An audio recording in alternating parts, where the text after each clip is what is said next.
Welcome to Politics and Psychology. Today we are discussing, is kindness possible? And today is November the 14th, 2024.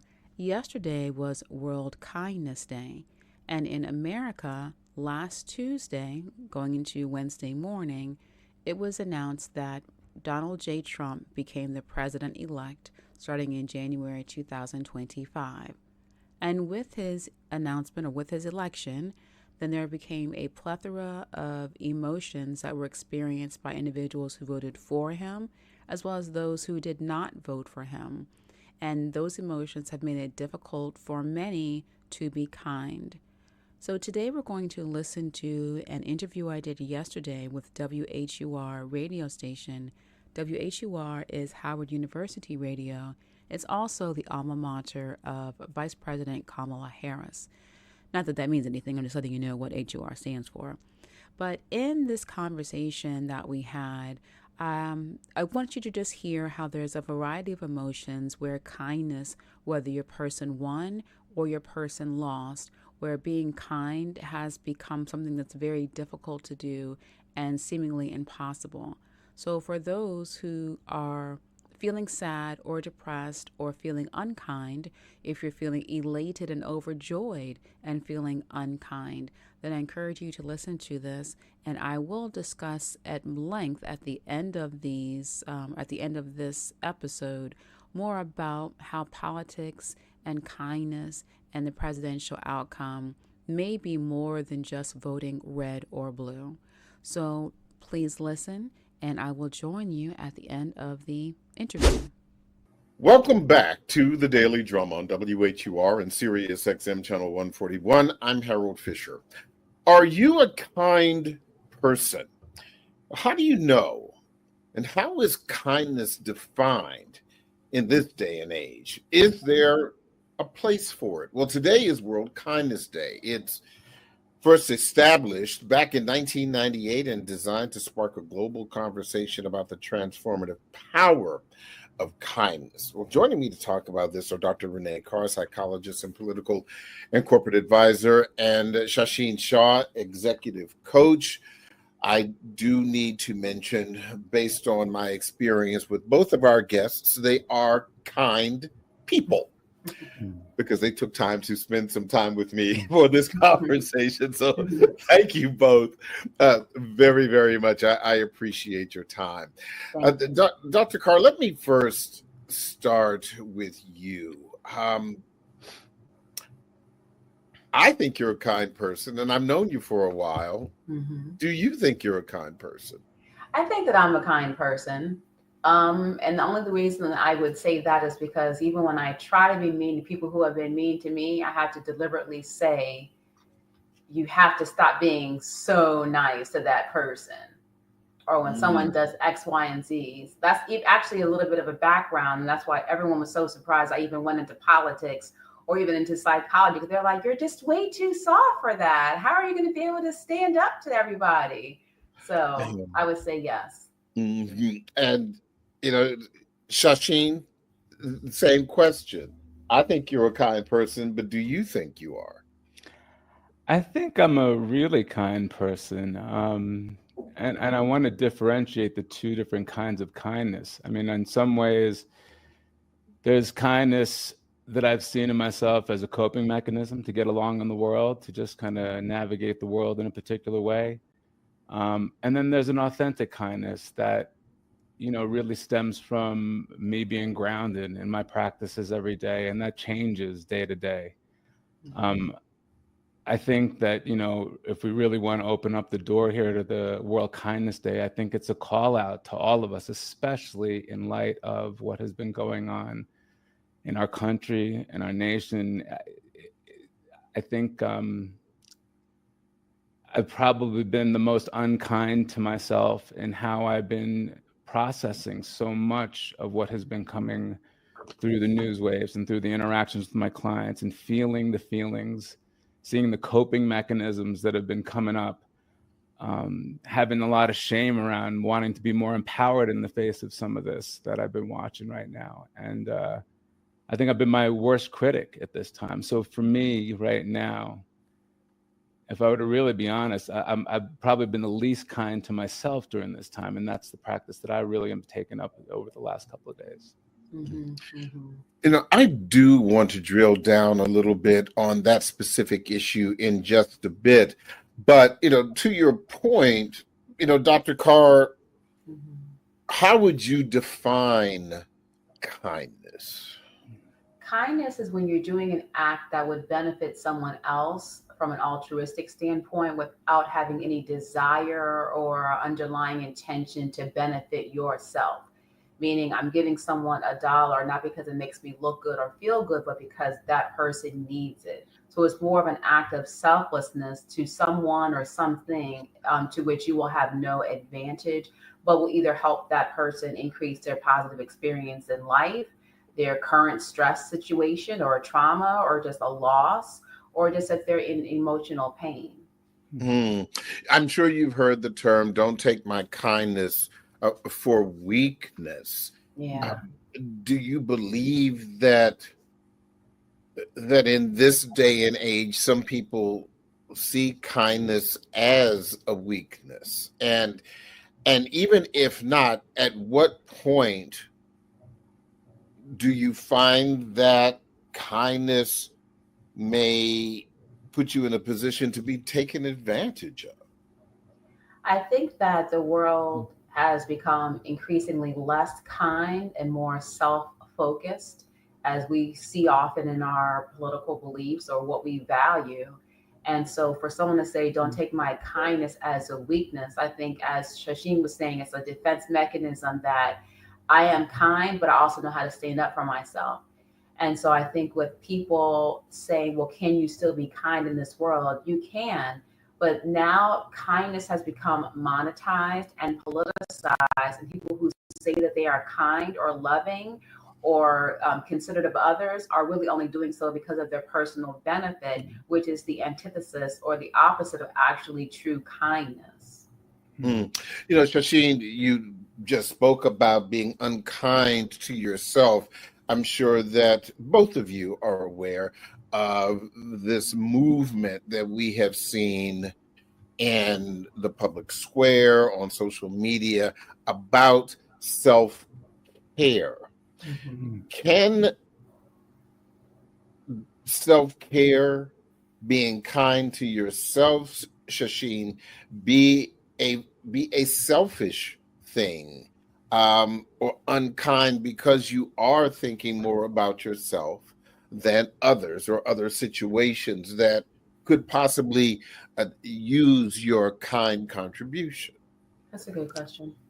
Yeah, I think, can it be seen as selfish? Yeah, and I don't see anything wrong with the selfishness of that, right? Because I think that if I come from that self-care as the foundation for my interactions with people, it allows me to approach things with less reactivity and more compassion. Mm-hmm. At the end of the day, that's the interpersonal side. And if I'm not taking care of this foundation, I'm not going to be as useful or effective out there in the world. I can certainly put on a good mask and I can certainly play the game. But I think this time is calling for a deeper healing in all of us and a deeper level of introspection for all of us to really find, I mean, when we see injustice in the world, when we're dealing with the kinds of conversations that are out there in the public right now, it can be really re-traumatizing for those of us who grew up with trauma, that have experienced collective trauma culturally in our world. And that's a huge, courageous responsibility to take on for yourself as an individual. And I just think that if we look at the avatars out there of how kindness changed and transformed the world, if we look at the love of Martin Luther King, if we look at Gandhi's like self-reflection and kindness within himself, we looked at Nelson Mandela, they all had this incredible capacity and practice internally so that they could actually show up in the world the way they did. And I think that's really the call to action for me at this moment in time. I want you both to take a moment to toot your own horns at the risk of sounding, I guess, a little Just say it, self-serving. Harold. A little self-serving. Yes, spit it out, man.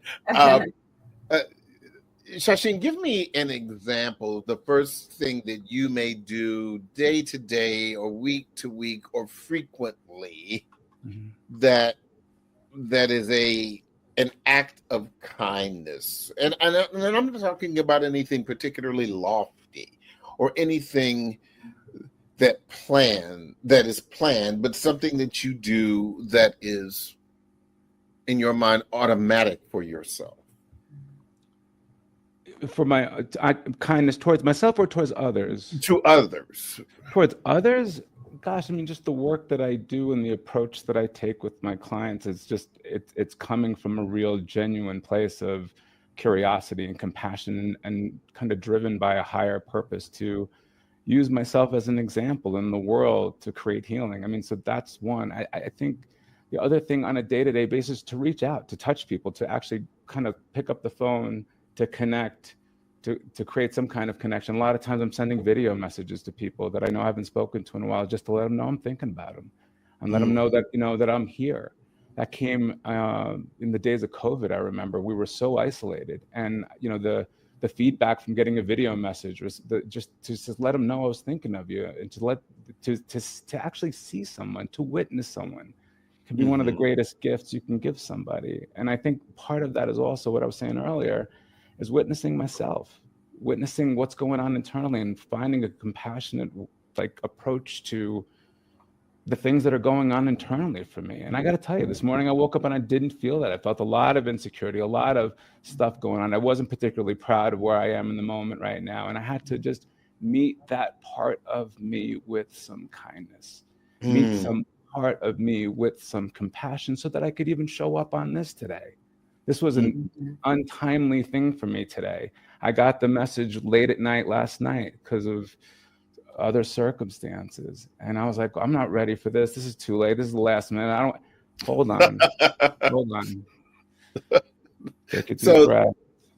So Dr. Carr, same question. Is there something that you do frequently, or just in your daily life, that you would definitely identify as being kind to someone? Yes, I don't really do it intentionally, but I just get feedback about how I'm usually able to see something nice in someone else. Like, oh, you look nice today, or oh, that cologne smells nice, or oh, that shirt looks nice, or oh, you look really happy today. I'm able to find something, because I always feel like you never really know. With me working with high profile people on the outside are not always who they are on the inside.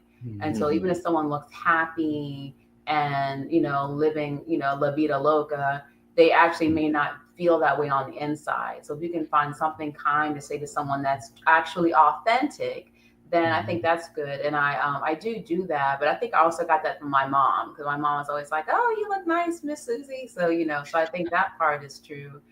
But I also think that sometimes being kind may not be what the other person enjoys. So in my work, part of my being kind to clients who are used to having yes people with them is me being someone that you can trust to give you information, even if you don't like it. Because then at that point, if I'm saying what you want me to say, because it strokes your ego, or it will secure my financial contract with you, then that's selfish and not kind. So I take my commitment to confidentiality and telling the truth, even when it's uncomfortable, as an act of kindness. And so it may not give them, warm and fuzzy feelings, but at least I feel like that's me being kind, focusing on what they hired me to do, or what would be good for our state or society, rather than my own selfish gain. I do want to piggyback on what Shashin said. It was kind of hard to think about talking about kindness today, because usually the people who are kind are not the ones who often do things in ways that are kind toward others. And so I was just trying not to.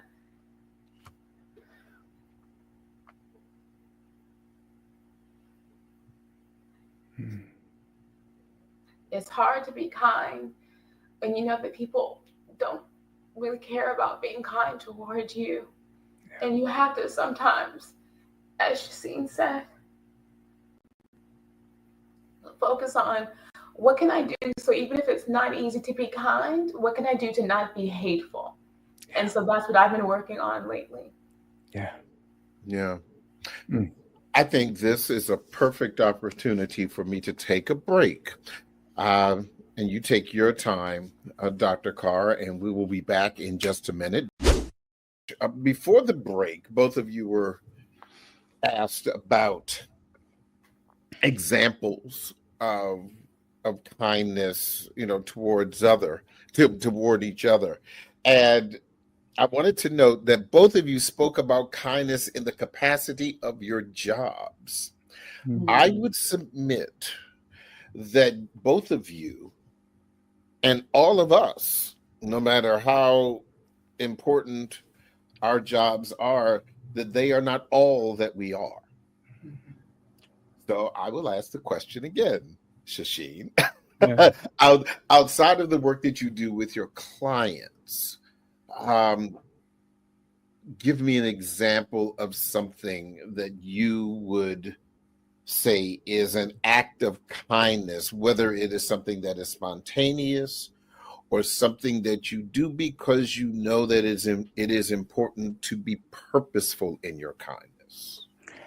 I mean, I like Dr. Carr's example about, noticing people. I think it requires a level of presence. And I think that's a really good litmus test for me about where I am in my day. Do I have the presence to notice others? Do I have the presence to see others? I think, when we think about what we want as individuals, to be seen, to be heard, to be loved, when you can give that freely, and when that comes through in that authentic way, and if you have the presence to actually be there, to just notice somebody, to say hello, it's just a friendly nod, to smile. Those are all ways of spreading kindness and light and candles all around you. And I think, like I said before, sending videos and reaching out to people that you haven't spoken to, consciously thinking about people where they are, having that practice in your life, I think is a really, kindness it's a real practice of courage. And that courage really comes from an internal conversation of, am I just centered and grounded enough to be in the world in a way that can be kind? Mm-hmm. What about you, Dr. Carr, outside of your capacity as a psychologist and your clients? Well, I'm also a big baker, so I love to try different recipes. So I have plenty of neighbors who like to get my treats. So one thing I do is I feel like I try to make sure if someone is new to the neighborhood or they're kind of isolated, I make sure that we go and deliver, my Godiva brownies or something to them, just be like, oh hi, so they don't feel alone. How about that? I'll take all two, organic, please. by the way. Organic, non-GMO. So I try to do things like that. One, I really enjoy baking, and to me it's a perfect excuse to be able to be neighborly by giving out my little goodies. But I think that you also have the wrong audience, because when you're a psychologist, when you're in nursing, your personality is why you're attracted to those fields. So maybe if you would ask someone who was more like in a technology field, then they might be able to say something more separate. I don't know. But I think that what we do is kind of who we always have been. If you're in counseling and coaching, you're kind of like, rah for humanity, the best in individuals. So I think that we see sometimes not even charging clients as an act of kindness, because you know that they need you, but they couldn't really afford you. But you don't feel ethically that you can say no to them, for that price situation. I have, in sharing, I have a story. This happened recently. And I've had this year a whole lot of work done on my house. And and I posted this on social media. The guy who came to fix my fence with his, business partner, was a Latino brother. And when he showed up at my house, on an evening when I was expecting to go out, well, he showed up with his children, two of them. And, because I figured, he can take care of the fence and I can go upstairs and get dressed and he can just text me. But now all of a sudden, I have two kids that are standing in my backyard looking at me, and one was 8 and I think the other was 6, and both of them said, "Do you have juice?" and I looked at him and he looked at me and he just shrugged, and I said, "Okay." So suffice it to say, I didn't go out that night. They came in the house, they had juice, and then working on my Spanish, and I asked them, if they were hungry, and I said, "Do you want guineros?" which is, bananas. My Spanish is horrible, and they said yes, and so they ended up sitting in my living room watching Shrek while both of them, and my baby is 26 years old. Okay. So I haven't had really young children in my house in a really long time. My house is not built for children. Yeah. But I think that the reality is that this is a working father who had a commitment to do work for me. I was not expecting to babysit, and I didn't ask for a discount. Okay. But, and for me, because I would like to say that my parents were my father and stepmother, my stepfather also, and my mother is, of those four, the last one who is still living. All of them are very, very kind. And so, I'd say all that to say, Shashin, is kindness part of is it a DNA thing for people, or is it something that is learned? What do you think? I definitely think inherently probably there is kindness in all of us. I think that kindness, when we're born into this world, I think a lot of the unkindness, the inflexibility, and is kind of generated through growing up in whatever system we grew up in as a kid. We get shown rules, we get shown unkindness, we get rejected, some of those older wounds can influence how we end up interacting with the world later on in life. That's part of the exploration.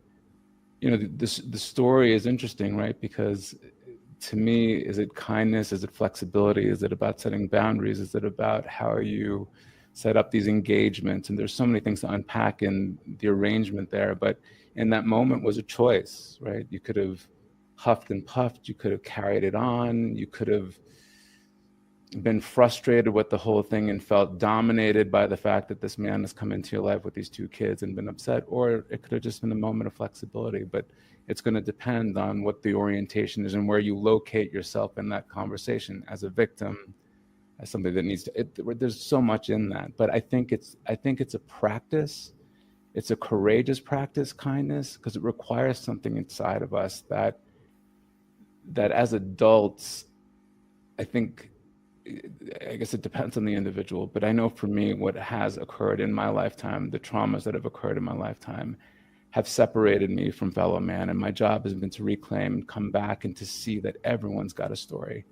Everyone's got a wound. Everyone's got fears, even the ones that you were talking about, Dr. Carr, that don't want to be kind back to us. And that's really been the spiritual practice that I've had to keep leaning into. That is not easy. And that's why I say it's an act of courage. And what it takes, I think, individually is a much deeper conversation and a much deeper practice that, we can talk about. But I think that if you look at it from a psychological, developmental point of view, we are born the reason why you have like the terrible twos, as they would call it, when you're hearing anyone say no, no, no, then they have a tantrum, is because we do come into the world from a very self-centric view, and you need that to survive. When you're being told no, then that, psychologically it's like, what do you mean no? So then you start understanding. But if you attach the sociological point to it, when you add in learning how to share, and I do think that humans in a natural state where they have plenty to go around, and when there is a culture, meaning your traditions and your societal regulations, informal and unspoken rules are encouraging you to be kind and giving toward others for the benefit of the community. When you add that into the psychology part of it, you can see a trend where it may appear to be in the DNA of individuals who are in more warm countries, or in individuals, whether they live in poverty compared to others. The more warm the regions are, the more likely they are to have more of an open kind of environment, because they're used to seeing where nature is continually giving to them. But if you live in colder environments where it's hard to get food, it's hard to even be warm physically and comfortable, then you may see that I need to find other ways. I don't see the nature or the environment being as kind to me. And so therefore, I don't see where being kind is something that I am accustomed to. But if you're used to giving, if you see that bananas are growing in abundance, or there's water flowing, I think that that's more likely to be kind, because you feel as if the world has been kind to you naturally, nature has been, so you feel more naturally able to give to other people. Mm-hmm. But that goes back to my kindness is being taken for a weakness. Mm-hmm. Yeah. So you've heard, Dr. Carr, the other phrase, kill them with kindness. And in this highly competitive world that we live in, do you think that is still applicable? Well, if you're thinking about killing someone with kindness, and you're not really being kind. So that's part of the false, people may not know how to be kind, because kindness is used as a manipulation. It's used to ploy people, or to manipulate their emotions, or to just get what you want. But if you're going into it, I have to kill them with kindness, that's already adversarial. Instead, say, I'm going to be kind, but I also may need to have boundaries for where my kindness can have a limit. And then it goes into being wise, and to whom can I, be kind to. What do you think about that, Shasheen? Yeah, I mean, I like what Dr. Carr was saying. I think the other piece of that to me would be, when I hear the kill 'em with kindness, for me, the way it registers is to really be mindful of my nature to be reactive in a situation that in a situation that would be challenging for me. If I let the reactivity part of my personality get in the way, it's going to amplify, and it's going to turn up the volume. The killing with kindness seems to me is like I can take down the volume by remaining calm and collected, and coming from a compassionate place, and continuing to meditate on I wonder what happened to this person. I wonder who hurt that person. I wonder what wound is underneath this speaking right now. I wonder what this person's struck. That's the other side of it to me, is that the reactivity is what gets me in trouble every single time. That's the part that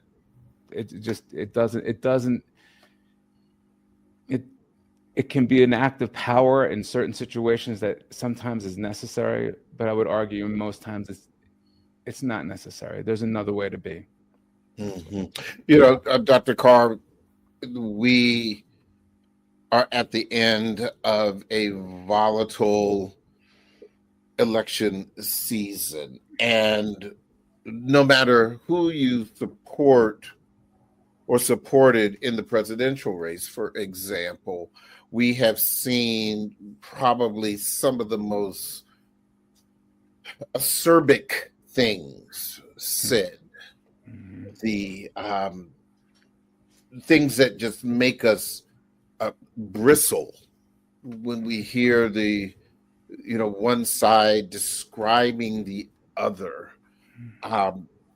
And I would argue that all of us in this conversation are old enough to remember when perhaps it just wasn't like that way? Mhm. Or do we just have short memories? Do you believe that it has always been that way? And that this is just the latest reiteration of the way politics, for example, has always been? I think that society has unfortunately continued to be unkind and to be cruel, but it's been able to be covered up and not able to be as spoken as loudly. But when you're given free reign to be unkind and to be cruel and to say these things, and you're applauded for that, especially with social media, the more titillating it can be, the more likes and the follows. So then, even when you have political messaging, even if it's a person who intends to be good, they're looking for sound bites that are clapbacks and something sassy or mean to go as a hope to go viral for the intention of getting likes and follows rather than for societal change. So I think that society with social media is being encouraged to become more unkind in our words, and it's uncovering who we already are inside. And that if you're not like that, then you won't give into that. But if society at large is encouraging that and applauding it, voting for that, then you're going to be reinforcing those behaviors to continue. So she mentioned social media, and I think arguably that is probably one of the most flagrant examples of streams of unkindness by humanity, where people can hide behind an avatar or a picture and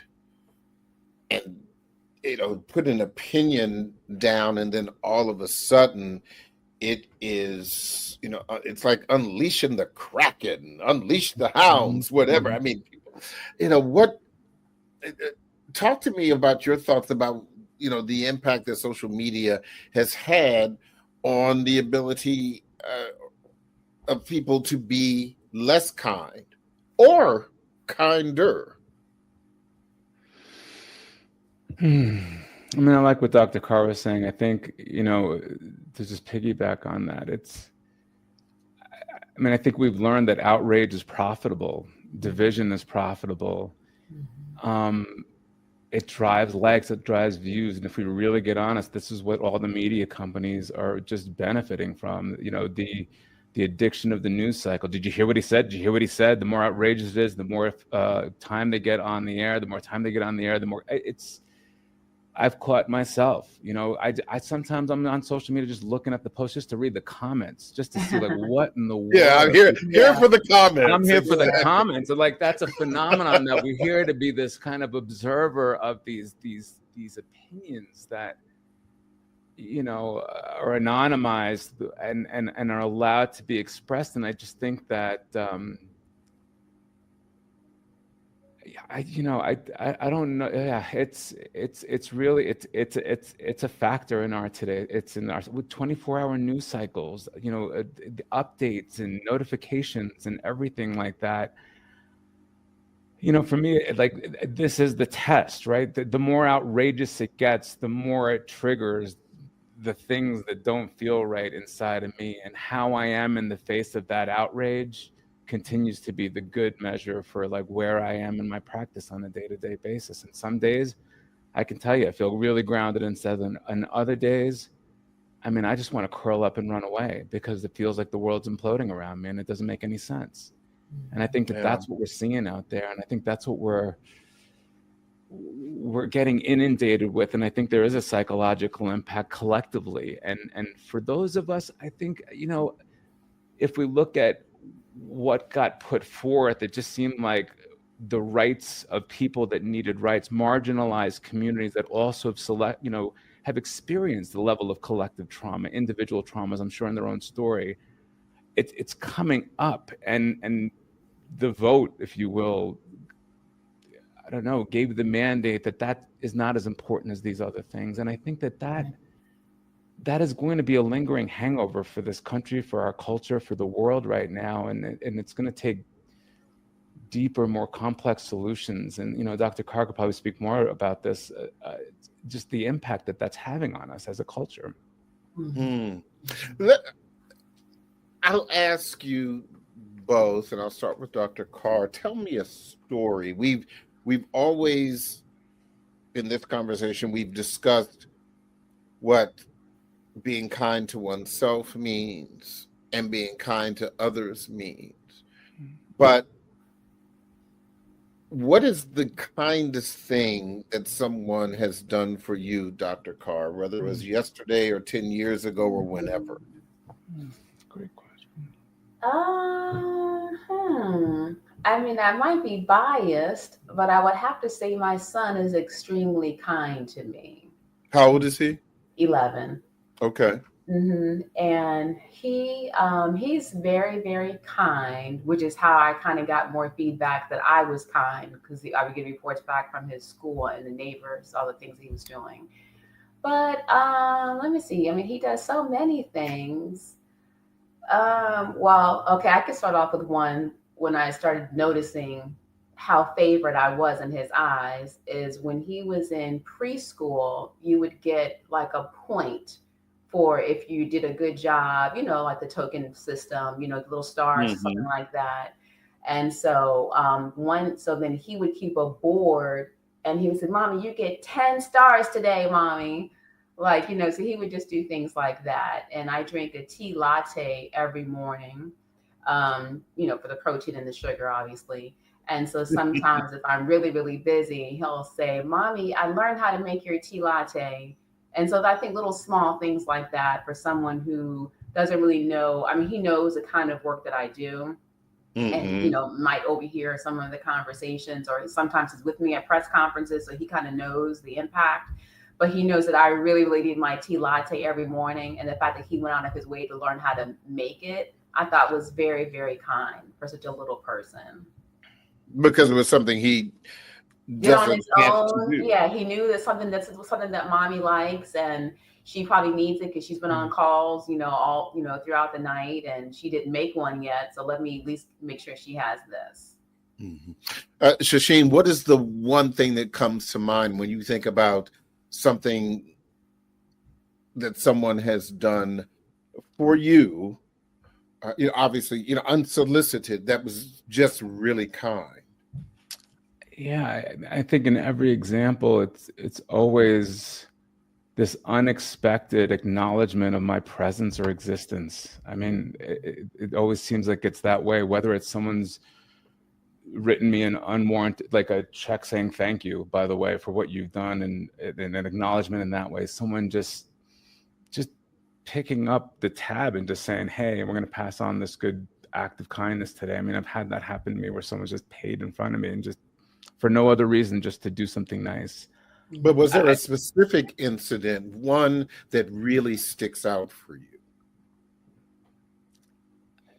I think after working with this client and making having them become very successful above and beyond, it was just, they wrote a really nice check and just saying, "Hey, by the way, this is above and beyond. And I just want to let you know, we really appreciate the work that you've done here for us." And I thought that was an above and beyond kind of a real acknowledgement. And I think that what I was saying before is that it's something about the way in which that's delivered and the way in which you get to be seen by somebody.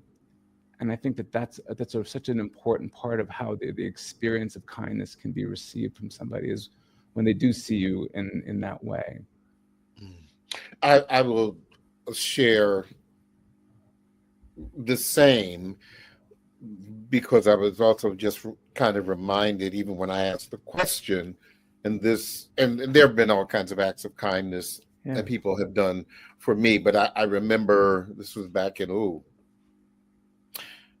2001, and I was living in Kansas City, and I was the anchor for the NBC station there, and there were 3 college-aged ladies living on the same floor of the apartment building, and they would see me every day, and they saw me on television.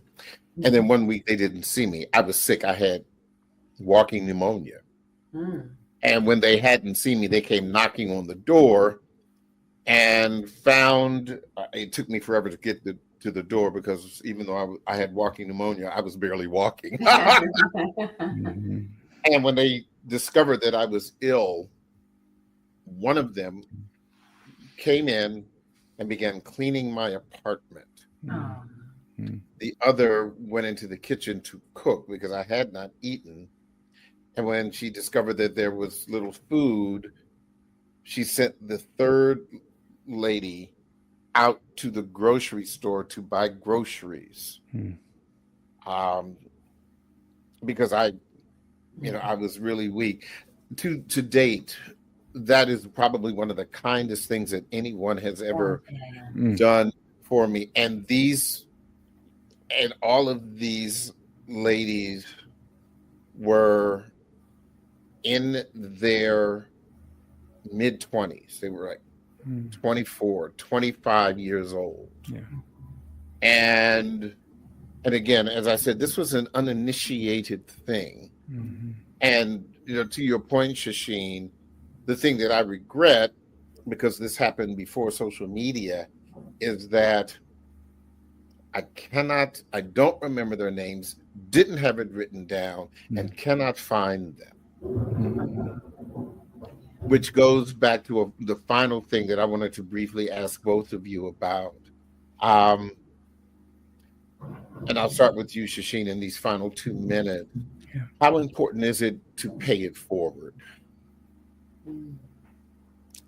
I think it's an incredible reflection of where you are as a human being, right? To pay it forward is a context for living. I mean, it's a way of living with a level of generosity. And for you to do that, what has to happen here is you have to come from a place of wholeness and fullness. And so I think it's everything. I think it's absolutely everything.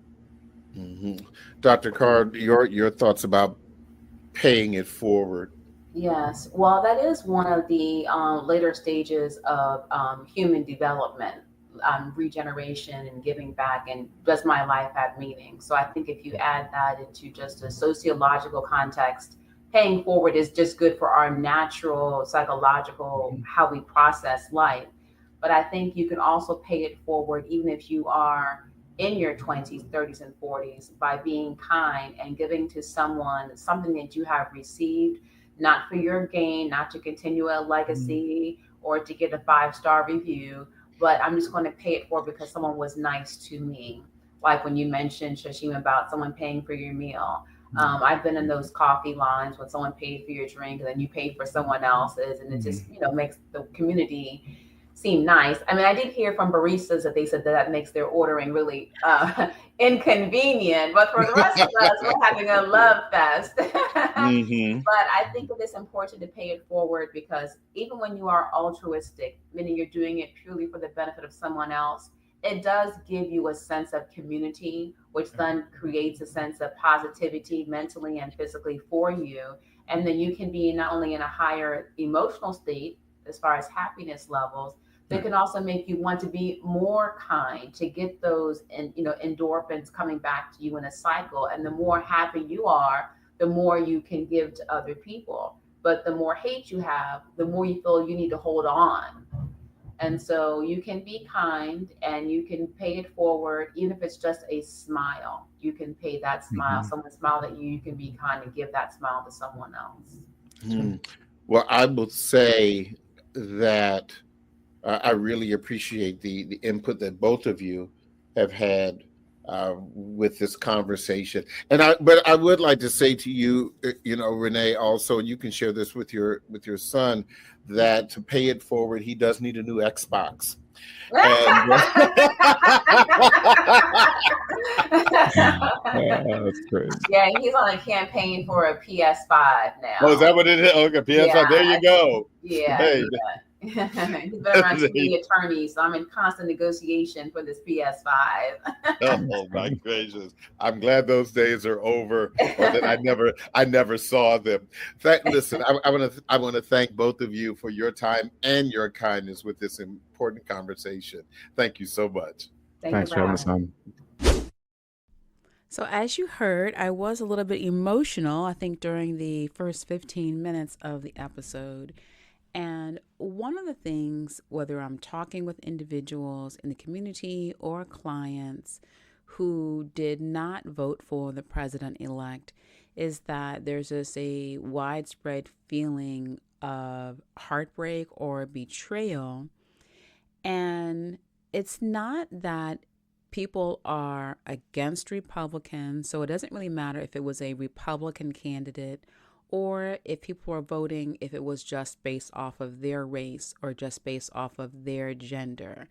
What I found that was so troubling and heartbreaking to me is that, as I mentioned in that episode, you go into psychology, you go into healthcare fields because you truly care about people. And one of my commitments as a political advisor is because I believe in the best for society, even when it's uncomfortable or having uncomfortable, controversial conversations, to get to a higher level of our society operating, to improve the quality of life and the outcomes for a community, all the way down to individual family levels. And so to experience a country where there was an overwhelming response to vote for a person who has a character that went against kindness, it was very hurtful to see that so many people focused on whatever their needs were for themselves or their own beliefs or whatever their values were at the sacrifice of others. So for me, it wasn't if it was a Democrat or a Republican. It didn't matter to me if a person was female. It didn't matter to me if it was a person of non-white descent. It was more important, and for others who feel a sense of betrayal with the election outcome, it wasn't as much about did the Republicans win or did the Democrats win. It was more for voting for character this time, not just for a political party to ascend to power. So that was just some of the honest or transparent revelations of what my sadness has been. And, again, it doesn't matter to me if the person in office was Republican or Democrat. It was more of the character that so many people aligned with, and having to see that their alignment with the person, that person's character and their values are the opposite of humanity, was definitely heartbreaking. So that was my personal experience, as well as informal data collection from other individuals on both sides of the aisle. However, when you look at the actual data, there is a trend that many individuals, whether they voted Democrat or Republican, many individuals, especially in the swing states, were individuals who were ill-informed or misinformed. And much of the misinformation caused for people who voted based off of a lie, based off of multiple lies and misinformation, rather than voting for a person who may have actually cared about their benefits and their lifestyle more directly. For example, Fox News, and I've been on Fox News, so this is no shade to Fox, but Fox News was predominantly focusing on the spreading of misinformation, including lies about the election having been stolen and also lies about the equipment that was being used. And the reason why I'm specifically using the word lie is because the media outlets such as Fox were sued for knowingly promoting false information, the definition of a lie. And Fox in particular had to pay $787.5 million to the Dominion voting system as a settlement for a defamation against their character, their corporate reputation for providing voting machines.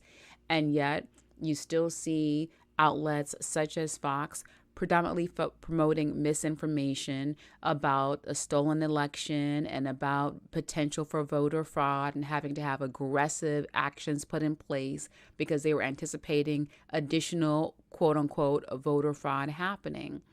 So when individuals are listening to lies and don't have other access to unbiased, factual information, then they may vote in a way that will seem opposite or contrary to what is best for society or even for themselves.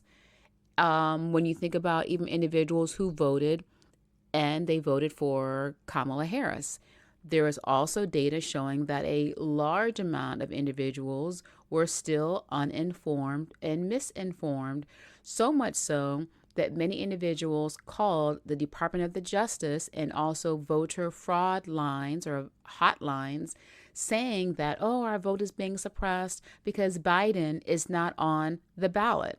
So clearly, Biden was no longer going to be on the ballot because he decided to not continue his race. So with so much misinformation and disinformation, I really, really implore you to, as much as we talk, everyone who listens to this show, if you're not as nerdy as I am, you probably are a little bit nerdy and intelligent and more likely to want to hear information and facts to make an informed decision rather than just going off of social media rah-rah or social media hype. And so I definitely thank you for that we can all be fellow nerds together. But not everyone has that benefit. Not everyone has that intellectual capacity. And you may be the only individual who can speak to them truth on any side of an issue or on either side of the political parties. But if you can just speak unbiased information to them to help them make informed, truly informed decisions, then that might be your role in that community, in your church, in your place of employment, wherever you are in the grocery aisle. If you can take the information that we share here, then you may be able to help people make informed decisions, again, on any issue. It doesn't matter which political party, but as long as it's unbiased information that we're sharing here, then you can help and educate other individuals who may not have access to unbiased information, especially if they're only listening to one news channel or only reading one newspaper for all of their sources of information. So with that, as I said in my interview on the WHUR Sirius XM, it has been difficult to be kind when individuals are voting in ways that are unkind for humanity. So if you're having a existential crisis or having difficulty trying to be kind right now, then give yourself some grace and recognize the stages of grief, that shock may be involved, disappointment, depression, and that is okay. You don't have to rush to immediately become kind, but I do encourage you to be very slow in being unkind and to be very slow in being hateful. And if you can't be your usual kind, happy-go-lucky self, then I encourage you to please not give in to hate. And that may be the beginning steps of resuming your kindness or engaging in kindness. If you are an individual and Trump was your guy and you voted for him, then you can still be kind and recognizing the grief that others may be feeling because their preferred candidate did not win. So whether you voted for Trump or voted for Harris, if there are other individuals who are experiencing sadness or grief or extreme elation, then you can still be kind in celebrating your success, or you can still be kind in accepting the loss. And don't let political wins add to further hate in our country, nor add to further division. So I truly, truly appreciate you listening. And for everyone who's having a hard time or seeming to have a hard time with accepting kindness being a possibility right now, remember to just give yourself grace. And if you can use this as an opportunity to spread more factual information, transparent information that's based off of science and not opinion. And that definitely includes this episode or any episode. But remember, when you do, please continue this conversation using science and love. Walk the path of light. And if you run